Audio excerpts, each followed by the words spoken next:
I believe in myself. I know it seems a little self-centered, but this isn't something I've been able to tell myself with a shroud of honesty since I started going to school.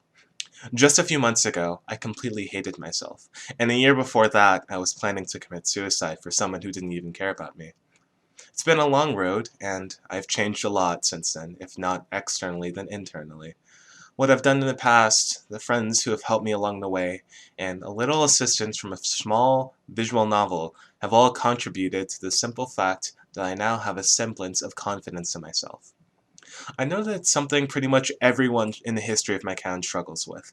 It's not a new feeling to doubt yourself, but it's also not a good feeling to have a genuine distaste for yourself either. My journey has been an important one to me, and this essay is effectively a point of no return for my reputation and character. How I see myself and how others see me, my will to continue and my ability to resist temptation. All of this is on the line in this essay, and this may very well be the first step to my complete demise as a functional human being, at least in high school. No pressure, right? Let's start with the hardest one first. The blanket statement of screw-ups that is my past has always been the biggest reason for why I didn't like myself. When my parents had me, my mom was 19 and my biological father was 28. Neither of them were dating. My dad was an illegal immigrant from Nigeria who married with another woman months prior to get to the country. Afterwards, those two immediately divorced, and I can only assume I'm the product of a one-night stand. My biological father, a man named Kenneth, left overnight after discovering that my mother was pregnant. He left a 19-year-old woman with the burden of carrying a child at a time when she could hardly financially take care of herself. Right now, Kenneth is doing extremely well for himself. He took a plane to England and is currently married, raising one child whose name I forgot, along with two adopted kids by the name of Dial and Shakira. The reason why I mention this extremely depressing story is because I used to feel extremely guilty about this entire situation. This is probably the biggest reason for why I never believed in myself. Objectively, I have done nothing but make trouble for the people that take care of me. My mother's dream to become an entrepreneur has been destroyed because of course she needed to take care of me, and my grandma and uncle put aside what they were doing to take care of me too.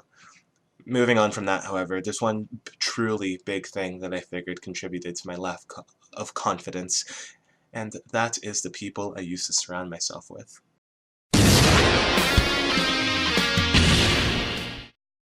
When I was in 4th grade, I met this guy.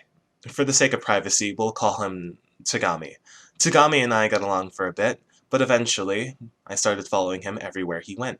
We went to the same schools, same school trips. We even walked home after school together for a couple of years. When 9th grade hit, however, something hit inside for both of us, or maybe just me. We had our conflicts before, but for some reason this time it was different. I desperately wanted Tagami to show sympathy for me when I really needed him, but he never really did. The new school, and a lot of other teenager things, have been building up over the years, and by then it was hitting its breaking point. 24/7 I felt nothing but sadness, loneliness, and despair. I retreated into all kinds of delusions to try and make up for the lack of attention I was shown, one of them even being my YouTube channel right now. At one point, I remember asking Tagami why he had never shown me any emotion, despite the several cries for help I gave in the form of, albeit hyperbolic, suicide threats. Tagami told me that he only showed sympathy for those who tried. I remember that day I laughed from break all the way 10 minutes into third period. No matter what I did, or what I tried to do, Tagami made me feel, purposely or not, invalidated. It felt like nothing I did mattered unless Tagami understood what I was going through, and from that day onwards I made it my mission to help Tagami understand just how trapped and scared I was. To this day, I'm not sure why I felt what I did, or felt the need to do what I wanted to do. All I remember is that I was afraid to move forwards. I was afraid to count on anyone else because I felt they were all just like Tagami. I had to earn everyone's sympathy somehow, or they wanted nothing to do with me. I was a tool to be used by people and discarded when I wasn't needed anymore. The peak of this obsession ended with me writing out a plan where I'd place myself in a mental facility on a 5150. From there, I was to use the shock of the event to get an ounce of compassion from Tagami while simultaneously ruining every friendship and relationship I'd ever made at the time. Thankfully, though, I never went along with the plan, and at the point of no return, I stopped it. However, at this time in my life, I felt so alone that nothing really mattered to me anymore. All I had was my meager YouTube channel and a couple of scraps of enjoyment here and there. Overall, I was at my worst here. Believing in myself wasn't even something I questioned anymore because I knew I didn't love myself at all. I had no choice but to project the hate I had for myself onto everyone else internally. All of my deep-rooted insecurities turned into jokes I still tell today to avoid my anxiety. My past, to put it blunt, had murdered me.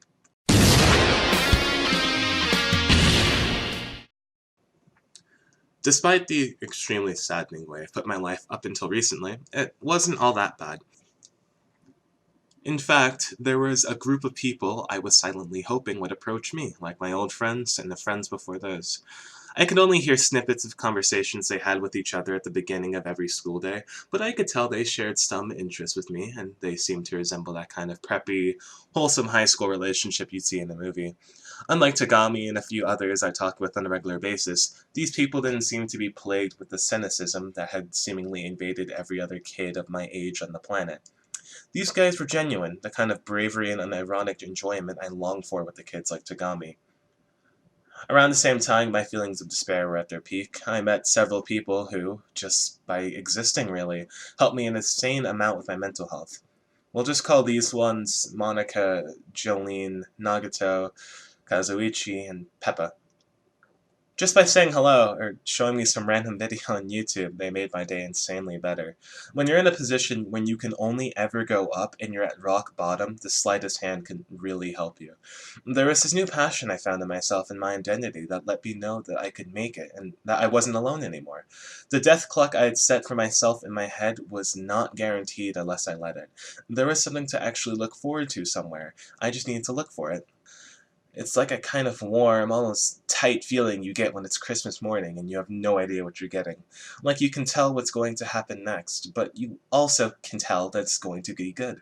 This summer marks probably one of the first times I really felt like I cared about myself now. Like I had something to properly live for that wasn't just boredom.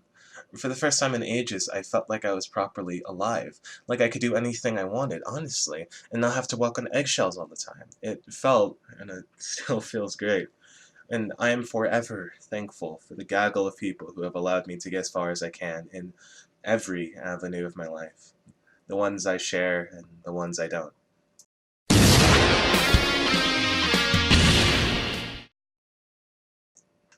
But I still wasn't done yet. I had people who believed in me now, and people I could be myself with now, but I was still, and I still am, afraid to actually express myself in front of most, if not all, situations.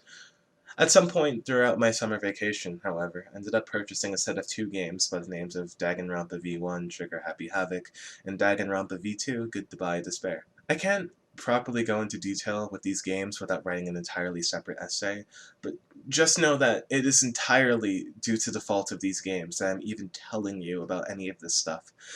Their messages are exactly the kind of thing an anxious mess of a child like me needs figuring out how the world works. Again, I really can't give you context, but at the end of the second game, or at least near, there's this speech that a couple of the characters give, the main characters at least, give about loving yourself and how if you can love yourself, you'll always have the strength you need to keep moving. Pretty much hitting every emotional need I was really lacking at the time of playing it. I guess everything with that game must have like clicked at the right time or something, because these two games are really important to me now, teaching me something that nearly counteracted all of the negative thoughts that have been brewing through me. Not to say that it made everything perfect, but these two games certainly made it better.